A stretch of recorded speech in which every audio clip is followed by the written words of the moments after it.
So first, can you tell us a little about yourself? My name is Texu Kim, and then I currently I am teaching music composition and music theory at San Diego State University, which is apparently in San Diego. And I compose. I compose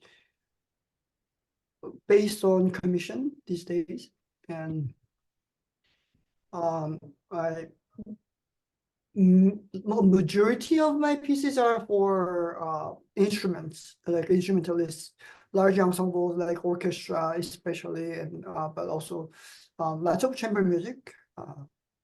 Yeah, I do have some vocal music and some choral music, but it happened to be the case that I write more for instrumentalists. Um, And yeah, I myself began as a. Are you a composer as well?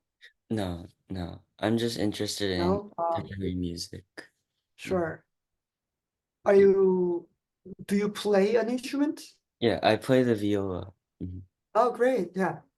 My first instrument was the piano when I was really young, like at 4. Well, I mean, Asian kids, right? And then I began violin at 7. So that's what I did. Actually, violin at 10. No, violin at 10. Yeah. Mhm. Mm. And then I wanted to go to art middle school. In Korea, there are art middle school. I didn't make it because I was a little rushed in terms of application. And then I found my so-called talent or interest in science. And any parents would be like thrilled by that. So I studied and I was serious in chemistry. So I was a prodigy in chemistry, as you probably know, because you said something in your questions. And then, but there is no AP system in Korea, so I had to retake all the classes that I already know about. So that gave me a lot of time to do my own things. And what I did was musical activity through uh, churches. Mhm. And then I thought, okay, well, and in my last year of my chemistry degree, I thought, well, I clearly like doing music, probably more than chemistry. Or I liked chemistry. I didn't know what to do with it. But music, I just kept thinking about it. There is always something going on in terms of music. So probably I should give a shot.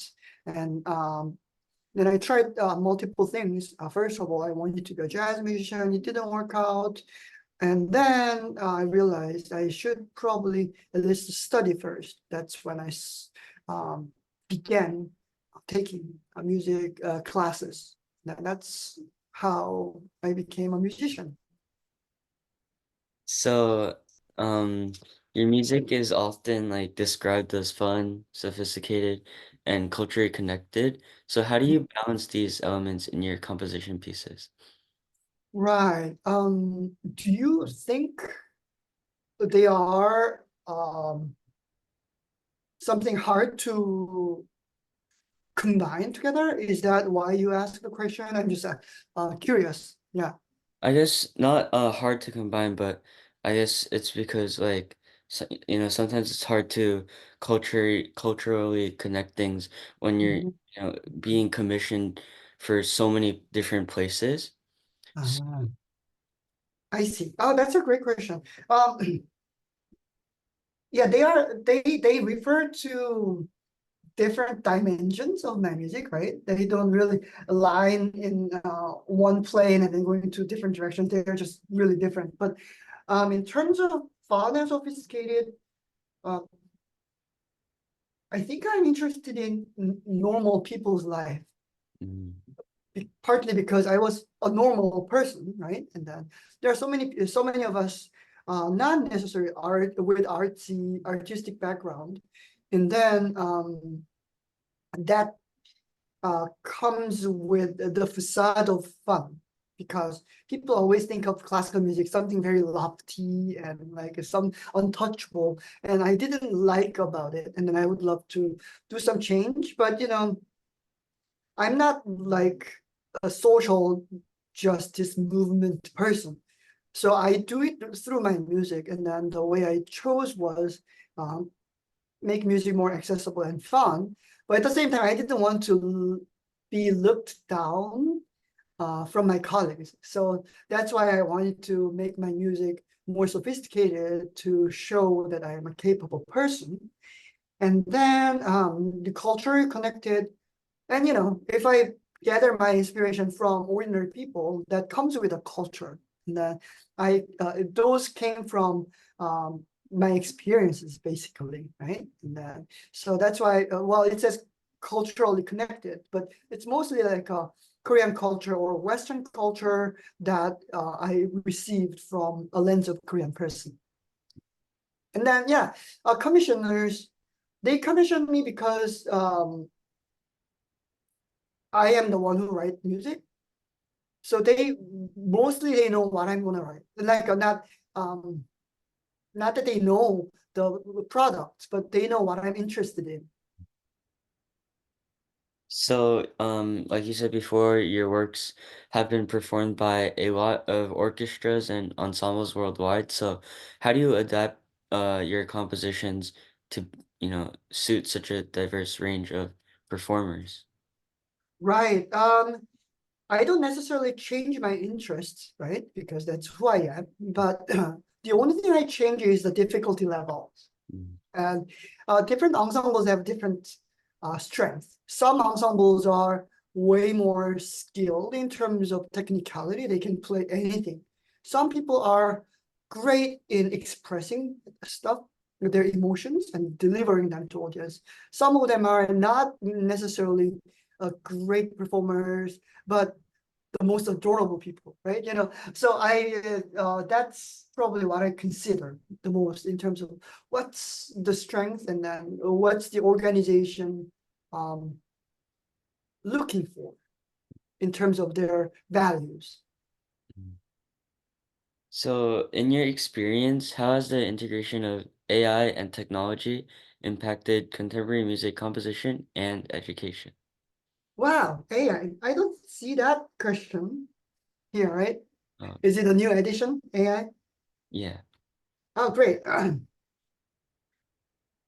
The first answer is I'm not sure yet because AI is evolving so fast. Um, For example, when I write email, there is the auto correct or autofill options already, right? So some of smaller things like that would be supported by AIs very much. I don't assume AI can dream on my behalf, right? The imagination should come from me at least, right? The execution or notating these things down might be helpful. In terms of education, what is important to me because AI eventually would need uh, the approval of the executive person. There should be an operator, a human operator, to say this is the right product. Even though AI create the product, there is someone who oversees. And then to be able to do it, I believe the person has to have a lot of knowledge and perfect taste. And that is what education can do. Mm. Because my goal is to make future professional musicians or just any musicians first to like a wide array of music, right? And then a second, um, to encourage them to bring their brains and the whole brain and body and everything into music because we don't know the trend. We can't really predict the trend necessarily, especially if it's long time. But I can give them the tools or tools to think. This is what you may want to think. And then this is how you may look at, these are the lenses, right?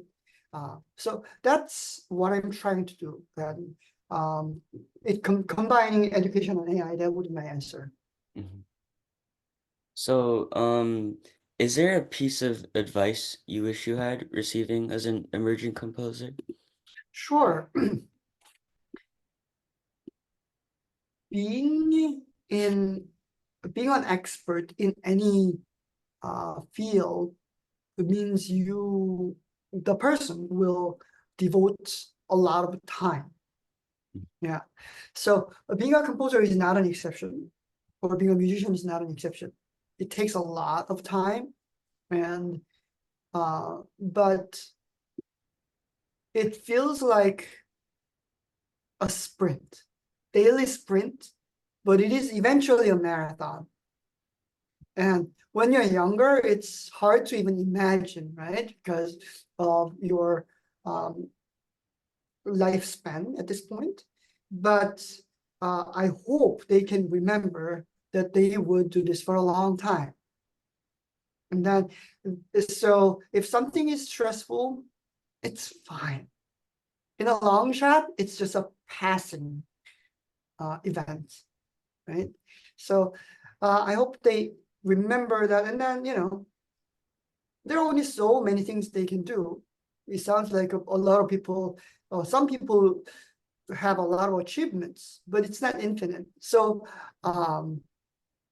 yeah, if you really think through it, there are just a few things you can achieve in your life. So if you can get some of them done, that's amazing. So don't pressure yourself as a composer. Thank you. So, can you share your insights into your creative process, like how you start and begin a new composition? Right. Again, a lot of them come from my daily life. And so it feels like very easy, because if I go to a classroom to teach, that could be already a inspiration of composition. Of course, I would look for um, something more specific, but inspiration could come from anywhere. I believe it. And then as long as you are open to it. But the hard part is how to translate the inspiration into music. Because I used to study science, somehow I have a very strict idea about what is convincing. So it takes a while to um, give me, well, this is probably the most logical way. Yeah. I mean, if I am also, if I am talking about one thing, for example, I have written a piece called Bounce. It's based on basketball play. Mm. But at the same time, basketball play itself is too simple, right? So I had to, and there's a little bit of Asian guilt coming in. I have to work really, really hard to make something. Uh, Sorry about a little bit of um, racist labeling, but I am an Asian, so I think I can say that. So on the way, I would go all the way in. So if it comes from basketball, what is it eventually about? Right. So, and then there's the physical activities comes in my mind, and then the physical phenomenon coming in terms of how balls bounce, and then how can it sound like bounce, and how can it portray this idea the most accurately. So those are the consideration, and then that takes a while. So eventually, the inspiration part takes long, and sometimes I don't feel like I have the permission to talk about certain things. For example, I was talking about the female figures in uh, 17th century Korea.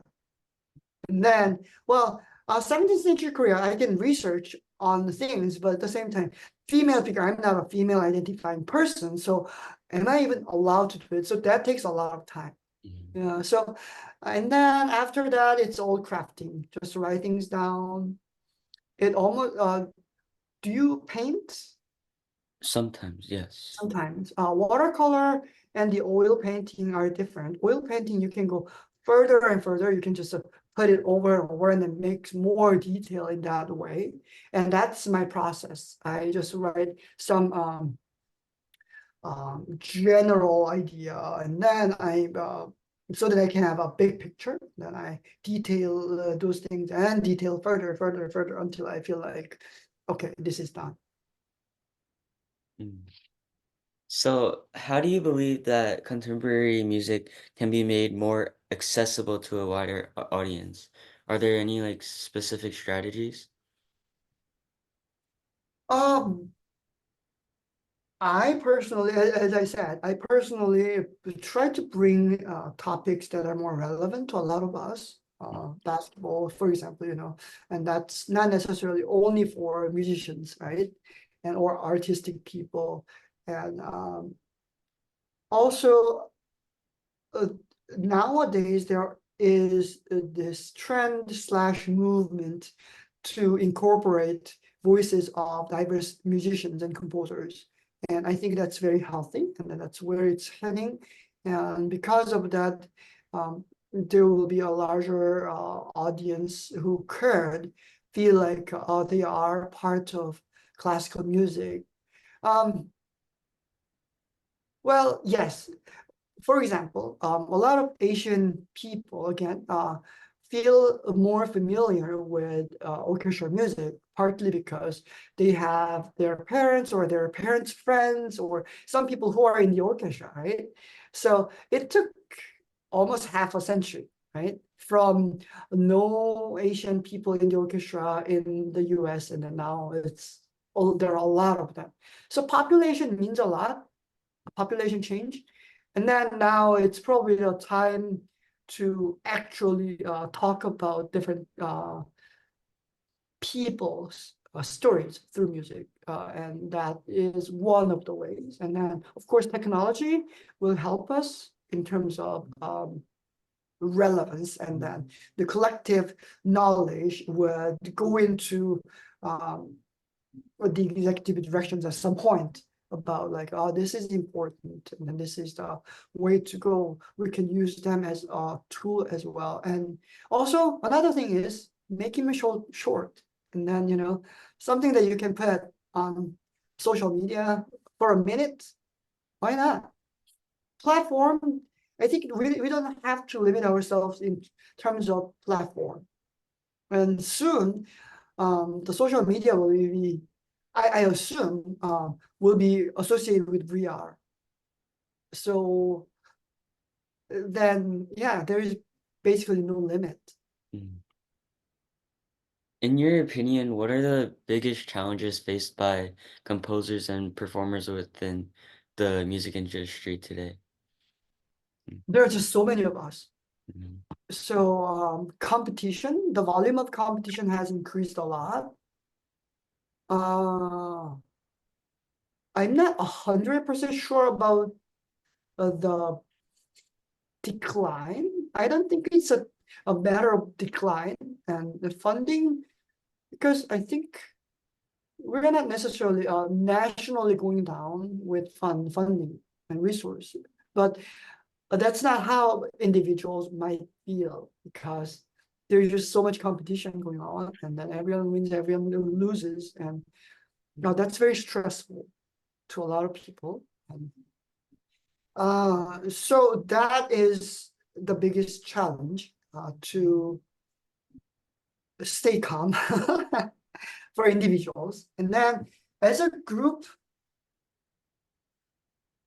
I'm not sure. People would say we need more audience. Yes, but I don't